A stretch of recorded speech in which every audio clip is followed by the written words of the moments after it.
least 200 killed, and yet the anti-hijab protests continue to rage on in Iran. But what started with the death of a 22-year-old, Mahsa Amini, at the hands of the morality police, is now a movement that has gone way beyond the hijab. Today, an Iranian actress who's based in India stripped down to make a simple point: my body, my choice. A Swedish MP today, and we'll be speaking to her in just a bit, cut off her hair in the European Parliament to drive home the same point. The first counter-revolution led by women in Iran is unprecedented, where women are the spark and the engine of the revolution. Can it spark a change, though? What it has certainly sparked is women across the world calling out patriarchy and misogyny and asserting their bodily autonomy. Iranian actor Elnaz Norazi shared this video today on social media, stripping her clothes layer by layer, that's what she did, in a bid to emphasize that a woman should have the ultimate power to decide what she wants to wear. A hijab or a bikini? Absolutely their right to choose. I had in fact spoken to Elnaz a few days ago, where she had spoken about the anger against the Ayatollah regime that had forced her in fact, to leave her beloved country. Listen in. People have been saying for over 40 years that they don't want this regime, that the Iran that they know has not been this. But these people are not leaving. They're not leaving, and they don't care how many people are dying. They don't care what's happening. What gives me hope is that the unity that Iranians have, the way they're not giving up, the way they're all standing together, the way they're going out on the roads, even though they see their friends, their family dying. And also the way all the Iranians all over the world have been standing up. I just posted a series of cities with so many people going out, protesting. And yeah, that's what's giving me hope. And as you can see, they are brutal. They hit you, they throw you on the floor, they pull your hair, they kill you like they killed Mahsa Amini. So I have had an encounter with the morality police. My mom, my cousin, everyone, nearly everyone, they are everywhere. They just stand in a corner, wait for someone to walk by to find an issue and just take you with them. Yeah, this has happened before, and they have shut the internet, so people have no access to the internet, and then they killed people. So when they killed people, everyone else went back home because they didn't know what to do. But that was 2009, the last time. Now it's been more than 10 years. The generation has changed. This generation, the younger generation, they're not going to take this. And the older generation are doing this since 40 years now. They're fed up. And you can see it. And we are fed up. Even we outside of the country. So why do you see so many people in San Francisco, in LA, in Vancouver, in Frankfurt, in Berlin, in London, in Paris? Why are there so many people protesting? Why are there so many Iranians? Because they couldn't live in their own country. They had to go away. All of us, we cannot wait for the day. Like when me and my friends and my family talk right now, when we think about the slightest possibility that these people leave and our country gets free and we get the chance to go back. When we think about that day and that flight, we get teary-eyed. We cannot really believe that this could happen, because we're also fed up. We also want to go back to our country. We also want to, even if we're now living in other countries, I want to go back and see my grandma. I want to go back and see my cousin. I cannot do that. All of us cannot. Because they might just take you at the airport and you never know where they've taken you. You might never come back. I really hope it won't. It depends on how many people they end up killing. But the way I see them now is not the way they were before. They are very angry. They don't look like they're gonna give up. They're fighting back. And we might just really win this war, because now we have the world slowly listening, people speaking up, countries are stepping ahead, you know. We need the help. This is a war. Is it a war that Iranian women are winning? Is it a war that is a long way off from being won? Mursal Nurzai is an Afghan activist. She's joining us on the broadcast. Lubna Sarwat is a social activist in India. She's joining us. And Dr. Sona Kazemi is a postdoctoral researcher at the Ohio State University, joining us on the broadcast as well. Dr. Sona, let me come to you first. An Indian actor, and I wonder whether you saw that Instagram picture video that she has put out, where she has tagged it as Women Life Freedom, and she's wearing a hijab and stripping layer by layer to make the point that only she has a right to decide what she is going to wear in support of all her sisters back in Iran. Why is this a war? She calls this a war. Why is this a war for all of you? Yeah, it is a war, and it has been a war for the past 44 years for all of us who have lived under Sharia law in Iran, because the theocracy that rules in Iran, the Islamic Republic of Iran, actually uses the symbol of hijab to subjugate women and to dictate to all people what they should do and how they should live their lives. It is not just a piece of fabric for a theocracy like the Islamic Republic, or something that in the West is celebrated as a symbol of diversity. Under theocracy, hijab is used as a tool to oppress women and to oppress their bodies and their minds, and to decide for them how they need to reduce their identities to an essentialist identity of someone whose sexuality is supposed to provoke men's sexuality, which is always unleashed, apparently, according to them, and out of control. And it is up to women to control men's sexuality by covering their bodies. And if they violate this dress code, we saw what can happen. For example, what happened to Mahsa or Gina Amini could actually happen to women when they are arrested. I myself have been arrested by the morality police in Iran at the age of 14, taken to prison, held for 10 hours under custody. So the morality police and the way and not just the morality police, but the segregated spaces, such as the mosques, such as a school, such as buses, all these segregated spaces and the ways in which women's existence is always controlled under theocracy has established a war. Women were the first group of people who actually came out 20-something days after the Islamic Revolution and actually protested against the newly established regime and voiced their disagreement with the regime. And they said, ما انقلاب نکردیم تا به عقب برگردیم, which means we didn't revolt to go back in history, because this is revolution is supposed to emancipate us, not to subjugate us by dictating to us what to wear. So yes, it has been a war for 44 years. What you see now is actually this war flourishing, showing this feminist revolution, unprecedented, with this slogan of women, life, freedom. Mursal Nurzai, we understand that this is history being written as we speak. What Iranian women are doing right now is historical. You are an Afghan activist. You come from a country that is ruled by the Taliban, extremely oppressive for the women who stay in Afghanistan, cannot move out without their hijab, etc. Can you help me understand whether what is happening in Iran has had any impact at all in Afghanistan?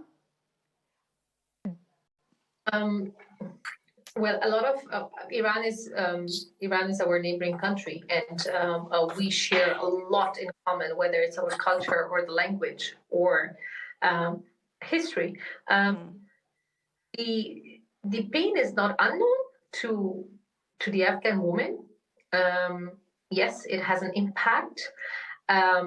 Afghanistan is unfortunately a little bit has a more severe circumstances because it's not only about the women rights right now. It's about the Taliban taking over, etc. It's a different story in Afghanistan overall. But yes, it has it actually gives a kind of like hope for Afghan women as well. I have seen a lot of activists posting Iranian posts or the ongoing protests on the street and supporting them. A lot of Afghans came together to support it.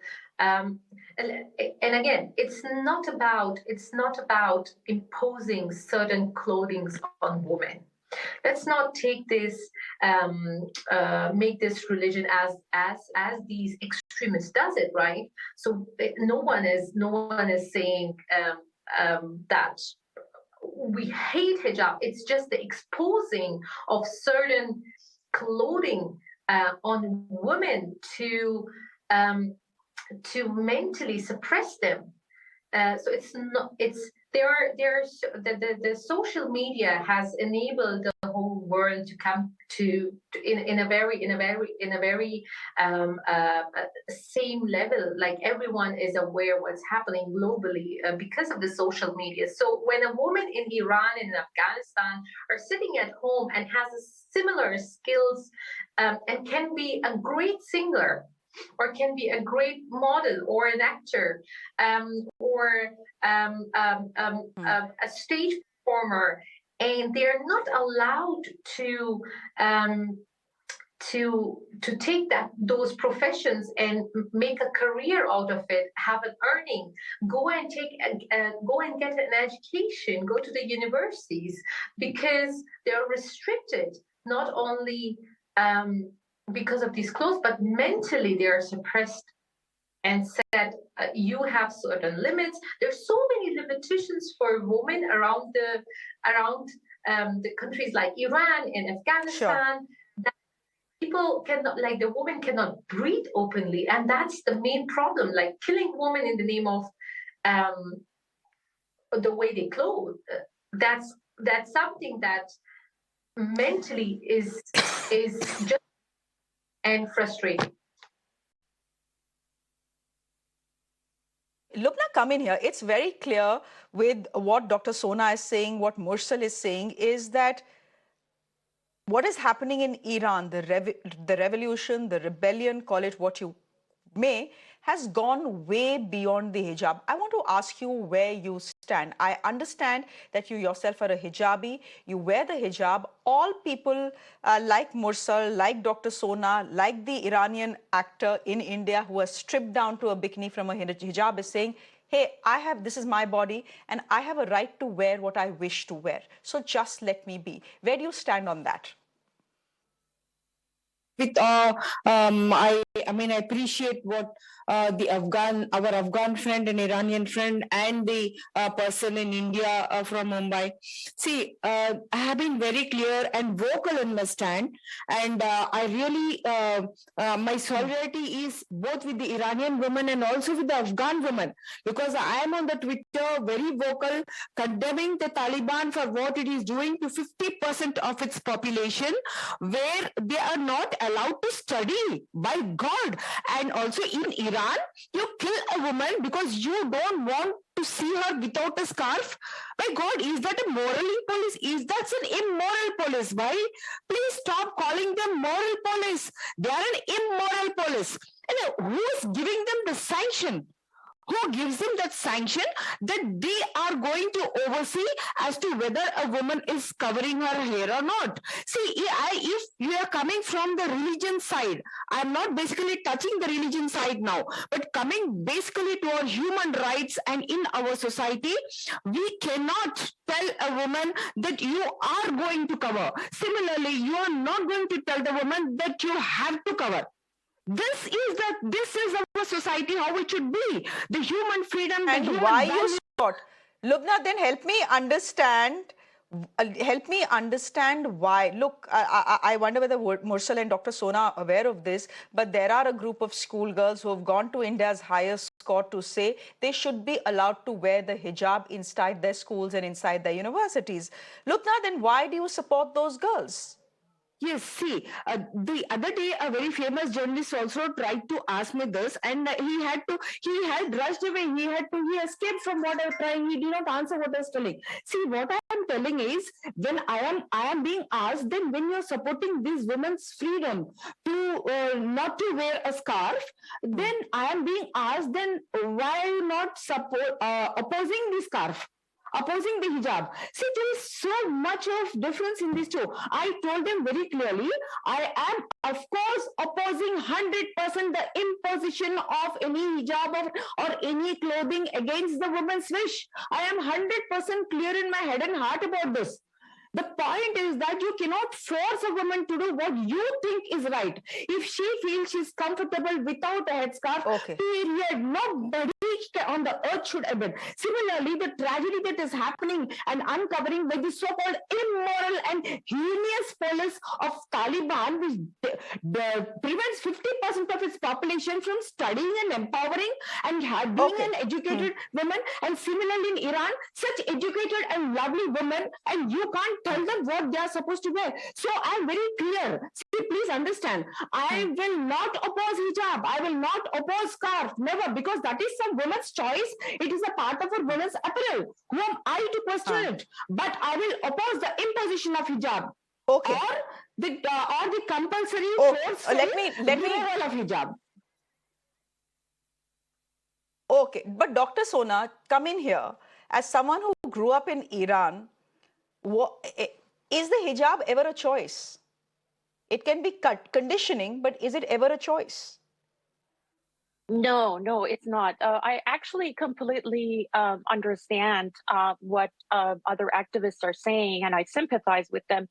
The only point that I would add to the discussion, which I think is really important, is I just want to remind you of the Black Lives Matter movement in the US and in the world after George Floyd was killed in the hands of police. Do you remember that some people started saying all lives matter, and they started shutting down the BLM movement, which is Black Lives Matter, by reminding people that everyone's life matters? And Black Lives Matter activists turned back and said, well, of course all lives matter. But saying that when Black people are getting killed disproportionately, in larger numbers compared to other races in this country, then you cannot say all lives matter. What you do by saying all lives matter is that you are being racist because you are erasing Black people's struggle. So what I'm trying to say here is that obviously every context can be different. For Muslims or people who want to practice Islam as a minority in a country is very different from somewhere like Iran or Afghanistan, where Islam is associated with class. By class, I mean the people in power, the ruling class, and as an ideology of the state, which is imposed on people's body. So obviously, my body, my choice. We all agree with that. But saying that in this context is actually sexist itself, because it's missing the point that when I went to school as a 6-year-old and somebody put the hijab on me, I had no choice to say anything. I was a child. And if I said no, I couldn't go to school.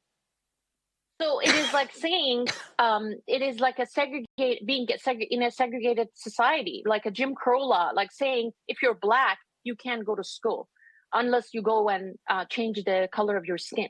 So the same argument applies to gender. So if you are a woman and you refuse to put this piece of fabric on your head, you cannot go and receive an education. Just like Baha'i people who cannot receive higher education in Iran. Why? Because they are a minority and the state wants them to change their religion. If they don't, they cannot receive higher education. I think this is something that we need to understand. Well, in response to what you were asking about a state's hands off women's body, I agree with that. However, if we are talking about school children that is under 18 and cannot decide for themselves if they want a religion or not, then I agree with laïcité that's also in France, because then school children should be allowed to go to school without any religious symbols. If they're adults, then my body, my choice. But for children, I think they should not be forced to wear hijab. We don't know that. Maybe they're forced by their families. Maybe they cannot choose what they want to do. If they're adults, I'm 100% with you in my body, my choice. But if they're school children, that's a whole different story. Lubna, I'll give you 20 seconds. I'm running out of time. I have to speak to the Swedish member of the European Parliament who has lopped off her hair as well.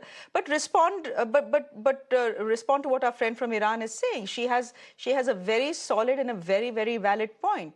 When it comes to the hijab, it's really not choice. Yeah, I'll tell you. See, there are two things to this. If you want me to answer from the theocratic angle as to whether they are actually doing the real thing, that's a different argument, and I'll tell that how wrong they are, how 100% wrong they are. See, from the humanitarian angle, they are 200% wrong. We are very clear about it, and I express my thoughts. Now, if you want to come from the because they are a theocratic state, so there's no question of choice, well, they are again 100% wrong. If they are quoting Islam or Quran as their book, I don't know what is the sanction. If they say that their sanction is a religious text, they have to quote it. What is there? Which text is telling them that you have to impose this headscarf on a woman or the dressing code on a woman? Quran doesn't tell that. In fact, Quran tells la ikraha fid din, which means that there is no compulsion and force in religion. This is from the Quran. So I do not know what is the sanction is what I'm telling you all very clearly. That is when I'm coming, where I am coming from. I'm coming from a very cosmopolitan background, coming from a Catholic school, and then in my lovely India where every street is a mini India with all communities. I'm coming from that background. So if they are coming from the Quran background, they are not. I'm telling you, I dare to call in. Nobody stop calling them the moral police. They are the most heinous in the immoral police, be it the Iran or be it the Taliban. We are coming from this angle. I'm clear in what I'm telling, and I've quoted the Quran for you. La ikraha fid din. Then what is their sanction is the question. It's just a few thugs, few male misogynist minds who are guiding this. This we must realize, and we must collectively from the world oppose the imposition of hijab. But it is this patriarchal. So here's the point, Lubna, I'm trying to make. Here's the limited point, Lubna, I'm trying to make. It is this patriarchal conditioning that will, that asks a young girl to put on the hijab before she goes to school. That's exactly what I'm questioning. Why are you then supporting young girls in India who want to go to school wearing a hijab when the rules say, no, madam, cannot be done? Yes, see, I went through the school books. I told you that I procured the school books. I saw the democracy in the school books where they were in print told that any female student, they did not tell Muslims, any female student is permitted to have cover her head. Because I'm telling you one small thing, I'll end up with this. I am from St. Francis Girls High School, Secunderabad. I am from St. Francis Girls High School, Secunderabad. And there my own close friends, Mahalakshmi, Sharmila, Usha, whenever they used to go to Tirupati and they used to shave their heads, I never covered my head with a scarf because my parents never told me to do that. But for all my Hindu friends, Muslim friends of mine, they used to cover for 1-2 months with a scarf. The Catholic school did not forbid them because they have shaved their heads for 2 months. They want to cover until their hair regrows. See, all these things are so much, so accommodative, and affirmative action is required everywhere where somebody wants to educate themselves, which so much, so accommodative and affirmative action is required everywhere where somebody wants to educate themselves, which should be our focus, be it India, be it Karnataka, be it Taliban, be it Iran. The empowerment of the woman, of every citizen, to be able to be an informed citizen, informed human, and be able to take an informed and good choice for the productivity of our country, of the world, leading us to an egalitarian society. So many things have to be handled. But look at the fun that women are being subjected to such cross that in India you will tell them you remove your headscarf, otherwise we will not educate you. In Taliban they say even if you wear anything we will not educate you. In Iran they will tell if you remove your headscarf we will kill you. By God, what is this? Is there anybody? What is the United Nations doing? What is the United Nations Women Organization doing?